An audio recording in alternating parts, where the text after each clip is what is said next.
Bujumbura umuvugizi wungirije umuryango wa Bibiliya mu Rwanda, banyakubahwa abavugizi b'amatorero yanyu mu Rwanda bafatanya muri ubu butumwa bwa Bibiliya mu Rwanda, banyakubahwa bagari inzego bwite za leta, nyakubahwa mw'akarere ka Gasabo, nyakubahwa uhagarariye Ibuka, dushimira ni ubutumwa muduhaye hano twubaka, bavandimwe muhagarariye imiryango y'abatwibuka, namwe mwese inshuti, mbanje kubihanganisha no kubakomeza kandi mbifuriza gukomera muri ibi bihe bitoroshye. Abavandimwe, ababyeyi, inshuti batuvuyemo, turabibuka twiyubaka, kandi nk'abakristo dufite ishingiro kuko dufite ukwizera ko umuntu adaheranwa n'urupfu, ko urupfu atari rwo rufite ijambo rya nyuma ku buzima bw'umuntu,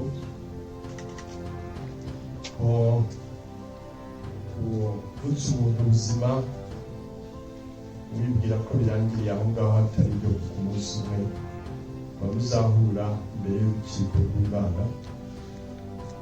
Niyo mpamvu rero twemera kandi twizera ko abo twibuka bataragiye burundu bari mu biganza by'Imana kandi ko tuzongera guhura. Ibi rero biradukomeza, birakubaka, ntabwo twibuka nk'abadafite ukwizera. Umwanya nk'uyu twibuka Jenoside yakorewe Abatutsi muri 1994, dushimira n'abaduhaye ubuhamya. Iyo twibuka ubuhamya bw'abacitse ku icumu, aba ariryo jambo rikuru, kuri uyu munsi. Dushimira umusaza inararibonye waduhaye ubuhamya avuye mu mateka, agakuraho urujijo rw'uko abashaka kwipfobya bahera muri 1994 gusa. Ni umwanya wo gusubiza icyubahiro n'agaciro abo babyeyi, abavandimwe n'inshuti ababishe bashatse kubambura. Iyo umuntu ava muri ubu buzima, abe abavandimwe, inshuti, abana baramukikiza bakamusigasira, agashiramo umwuka akikijwe n'urukundo. Kimwe rero mu bintu bibabaza cyane yaba abavandimwe twibuka uko bapfuye bakikijwe n'inabi n'agashinyaguro. Guhura nk'uku nguku rero ngo turibuke,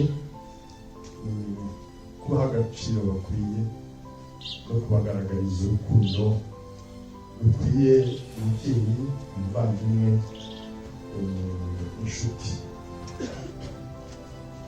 Ni umwanya kandi wo gufata mu mugongo abacitse ku icumu, babwira ngo mukomere, no kongera imbaraga mu kurwanya ikibi hagamijwe kubaka ejo hazaza. Kwisonga nk'abafite ubutumwa bw'ijambo ry'Imana, dufite ubutumwa bwo kubaka umuryango w'ejo hazaza wunze ubumwe n'ubuvandimwe, nk'uko kwemera kwacu twigisha. By'umwihariko twihanganishije imiryango y'abavandimwe twibuka uyu munsi, umuryango wa Bibiliya mu Rwanda, Karangwa Kitoko Tomasi, umubitsi amazina turagiye kuyagarukaho. Pasiteri Nkurunziza Alphonse wari mu nama y'ubuyobozi ashinzwe gusobanura Bibiliya, gusemura translation. Pasiteri Iyamuremye Amoni bamaze kuduha ubuhamya bukomeye ku butumwa yakoze. Akaba yari mu nama y'ubuyobozi na Kanamugire Theogene wari umunyamabanga wihariye, umunyamabanga mukuru. Bisubije amaso inyuma rero ubona uko inzego zose z'ubuzima bw'igihugu zagendaga zisenyuka, uko ibihe byagendaga bisimburana. Uhagarariye kwibuka gutungira amateka ndetse n'umuhamya twagiye kumva uko byuzuzanya. Mbere jenoside kugira ngo ishoboke n'uko izo nzego ubundi zubaka babanza kuzisenya, haba urwego rw'imiyoborere isanzwe rwari rufite inshingano zo kurinda abaturage. Ubundi ubuyobozi bw'igihugu buba bubereyeho kurengera, kurinda no gufasha abaturage. Ariko hano ingengabitekerezo yari imitswe y'urwango igihe kirekire. Urwango ni ikintu kibi cyane, gisenya umuntu noneho nawe agasenya n'umuryango. Urwego rw'iyobokamana naho habayemo ubugwari. Mu buhamya no mu kiganiro twumvise habayemo kuberekera uwo mugambi ndetse bamwe bakanawushyigikira ku buryo bweruye, birengagiza inshingano twasigiwe na Yesu Kristo yo gukundana no kwigisha urukundo. Imana ni urukundo,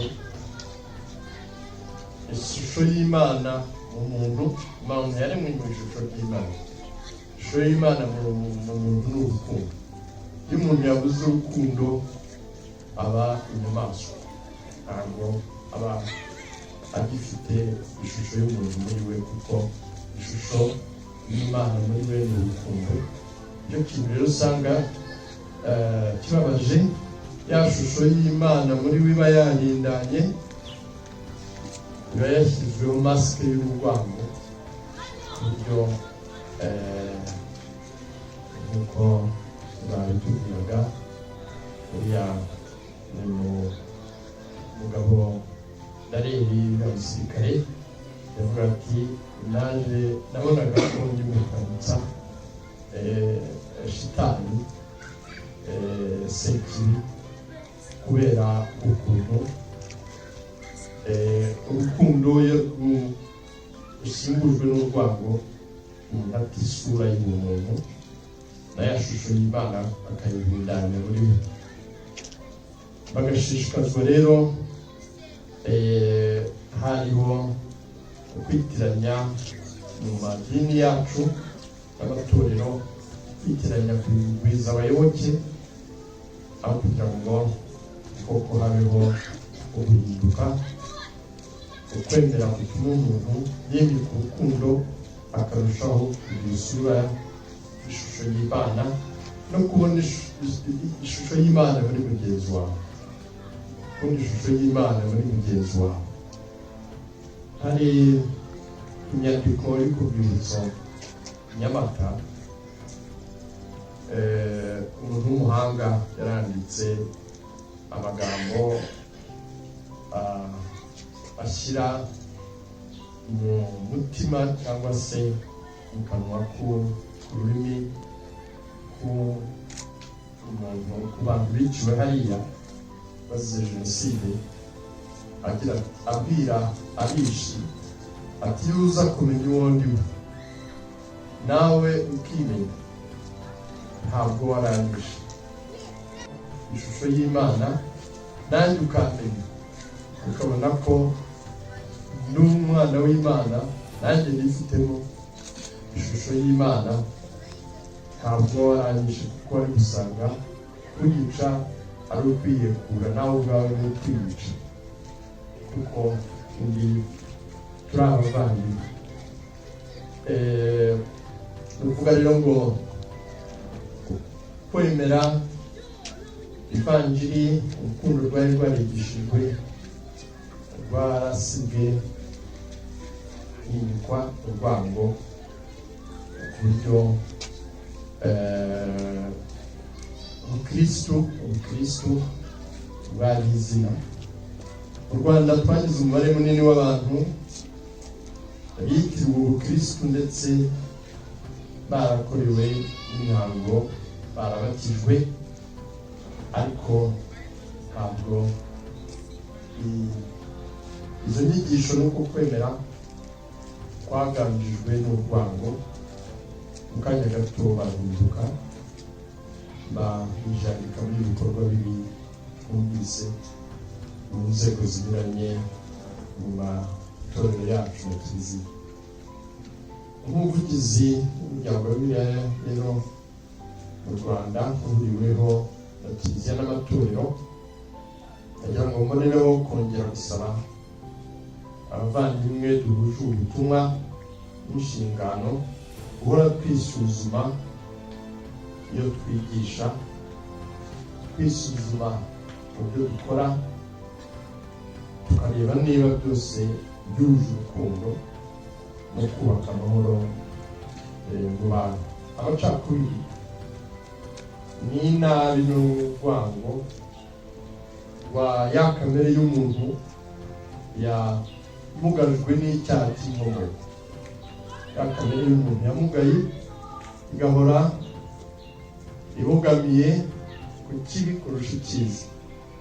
Abantu bashobora kuba ari inshuti, ubwo bucuti barabwubatse nyuma y'igihe kinini y'ubwitange, yo kwihanganirana, bakubaka ubucuti, ubuvandimwe n'ubumwe.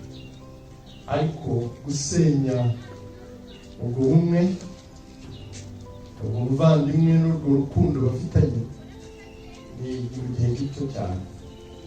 Umuntu araza akakubeshya ati kanaka ni ukuroga, birahinduka. Ndetse n'umuvandimwe muvindimwe kubera igihuha cyangwa se ikinyoma.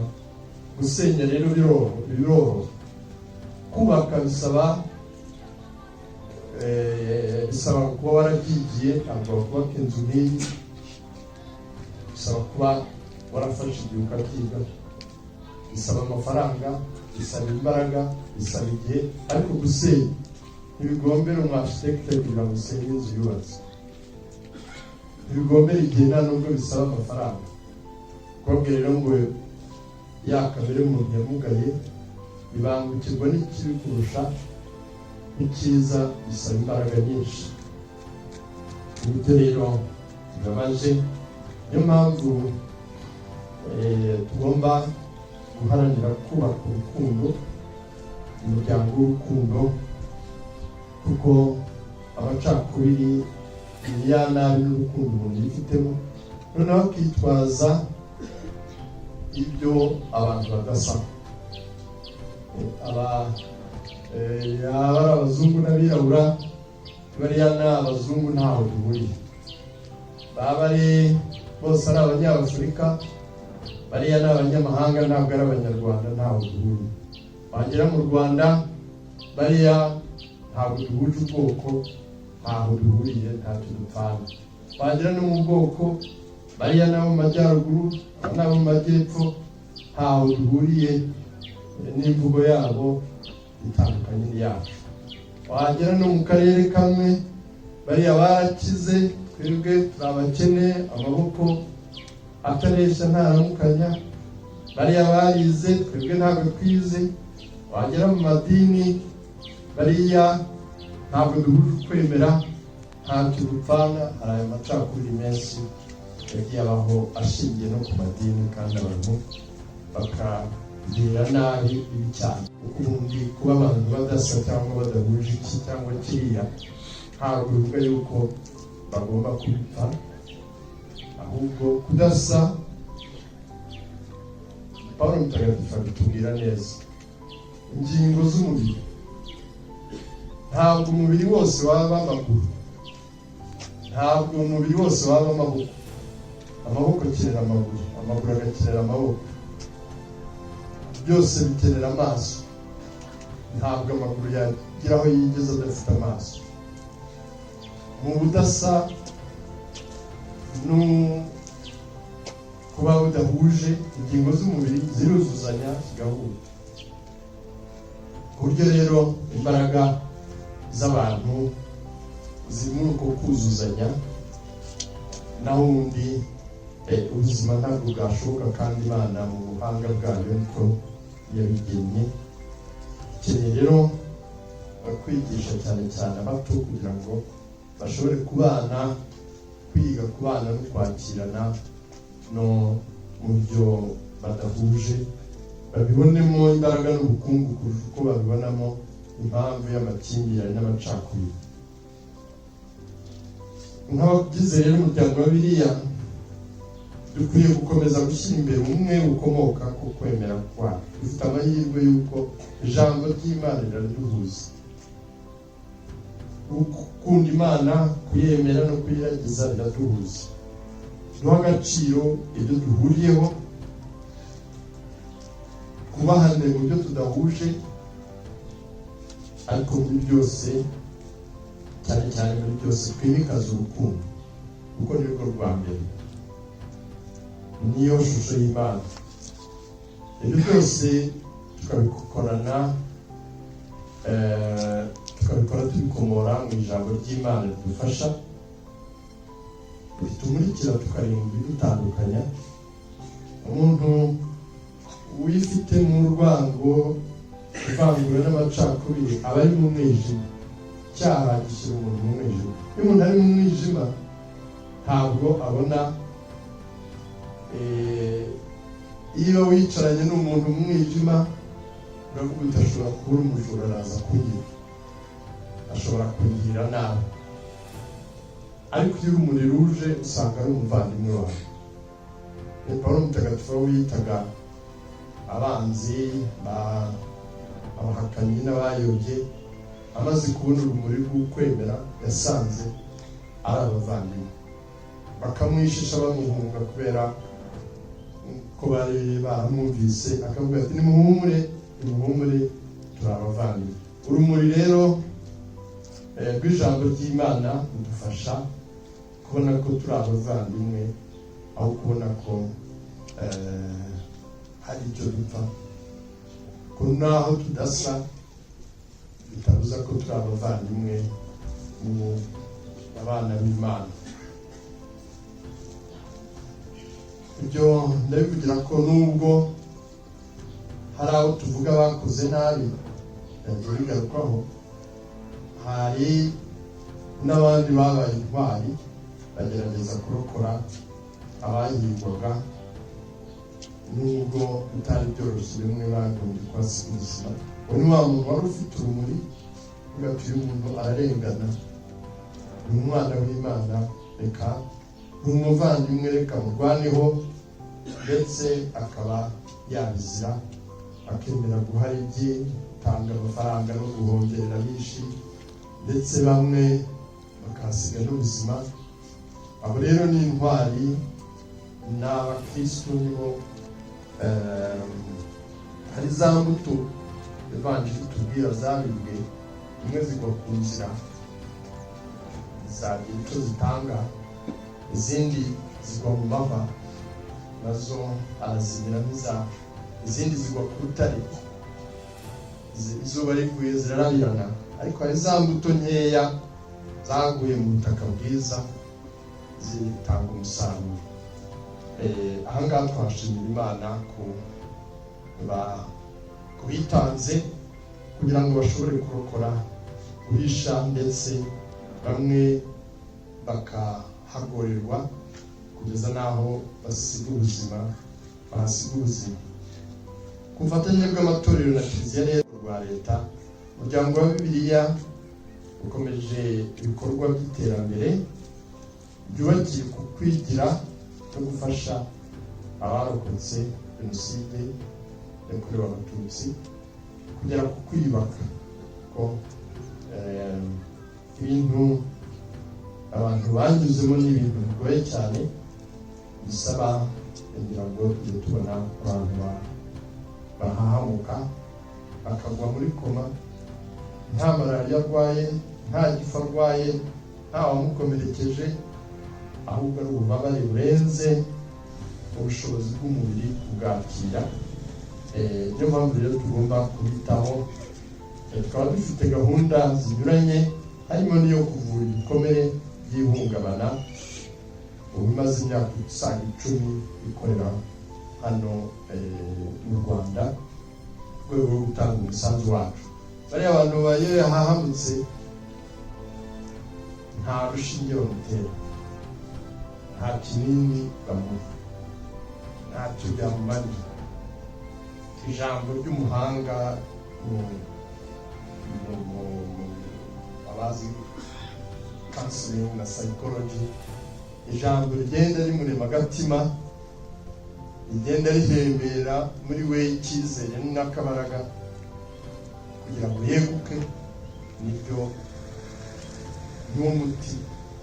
Noneho rero by'akarusho ijambo ry'Imana, ijambo ry'ubuhanga bw'umuntu rifite umuntu agenda ahemberwamo akabaraga n'ubuzima akava muri koma, ubundi waterewe ukuboko ukagwa hariya, ijosi rikagwa hariya nk'umuntu wapfuye utagifite akabaraga namba, utagifite icyo yumva.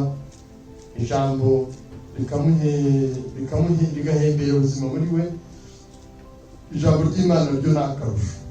Muri gahunda rero yacu yo komora ibikomere by'ihungabana twifashishije ijambo ry'Imana, ni umusanguzi ukomeye kandi ufasha abemera kugenda bagarura ubuzima no kwiyubaka. Abavandimwe mwarokotse jenoside, nk'uko twakomeje gufatanya, tuzakomeza kubaba hafi nk'uko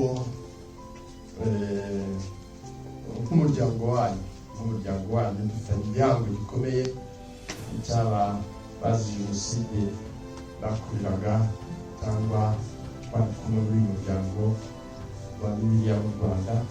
Tuzahora tubibuka. Gusoza rero ndagira ngo nshimire cyane na leta yacu, isonga nyakubahwa Perezida wa Repubulika n'ingabo za abitanze mu ngabo z'igihugu kugira ngo bashobore guhagarika jenoside yakorewe abatutsi. Nk'uko twagiye twumva mu buhamya n'ubundi tugera twumva hirya no hino, kandi n'icyerekezo ubuyobozi bw'igihugu cyacu bwahaye imiyoborere myiza buri wese yibonamo, gutsinda urwango n'inabi kugira ngo twimike neza urukundo n'ubuvandimwe, n'abana bacu tuzabasigira umurage w'igihugu cy'Abanyarwanda bunze ubumwe. Abavandimwe rero mwese muteraniye hano, twese dufatanyirize hamwe mu gihugu cyacu gihinduka isoko y'urumuri rumurikira amahanga, kandi tuzakora ibishoboka byose kugira ngo ibyabaye bitazongera kubaho ukundi. Imana ibahe amahoro n'umugisha wayo. Murakoze. Uko twatangiye rero iki gikorwa kwiyambaza Imana, ibyo dusuze none kwiyambaza Imana. Nyagasani Imana yacu, abavandimwe, ababyeyi n'inshuti twibuka none bari mu butumwa bwo kwamamaza ijambo ryawe, turagushimira ubutumwa bakoze, babaye impano ikomeye mu muryango wa Bibiliya mu Rwanda, bagize uruhare rukomeye mu mateka y'umuryango wa Bibiliya mu Rwanda. Twaje kubibuka kugira ngo dukomeze kubatura, tubagaragariza urukundo n'ineza, icyubahiro bakwiye nk'abavandimwe ishusho yawe, kandi kugira ngo umwe akomeza abo basize imiryango yabo, kandi inshuti bakizi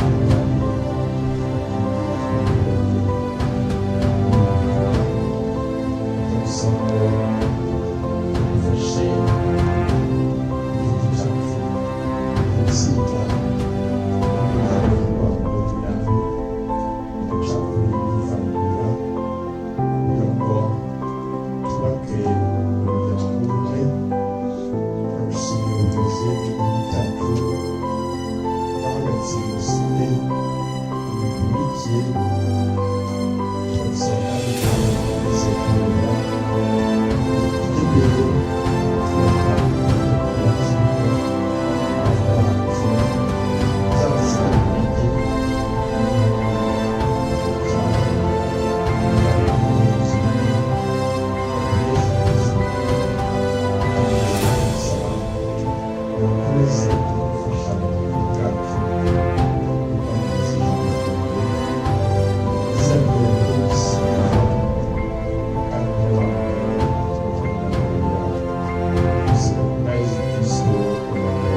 hafi hanyuma tukongera gusaba umuvugizi wa metodiste libre ubu mwahagaze ubundi mwanya ko tugerekereza umuryango wa kanamugiteje nawo wakomeze wabwire Imana ikumena kandi kugira ngo imifuka yabaherekeje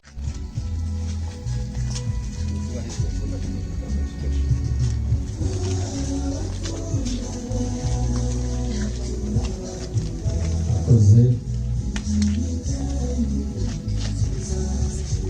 umurimo urasozwa ushaka gufite icyizere cyose akorana n'icyubahiro ubure ibikenewe byose tubyegere kandi icyubahiro tuze kubasaba batera nk'intambwe dusanga kugira hano hafi aho